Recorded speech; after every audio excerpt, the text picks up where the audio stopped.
Mga anak na mapagpatawad. Sinabi ng Panginoong Hesus, kung pinatatawad ninyo ang mga tao sa kanilang mga kasalanan, patatawarin din naman kayo ng inyong Ama na nasa langit. Ngunit kung hindi ninyo pinatatawad ang mga tao sa kanilang mga kasalanan, hindi rin naman kayo patatawarin ng inyong Ama sa inyong mga kasalanan.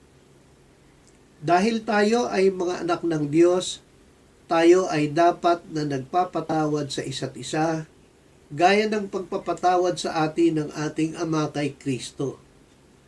Kay Kristo ay mayroon tayong katubusan sa pamamagitan ng kanyang dugo, na kapatawaran ng ating mga kasalanan, ayon sa mga kayamanan ng kanyang biyaya, na pinasagalan niya sa atin sa lahat ng karunungan at pagkaunawa.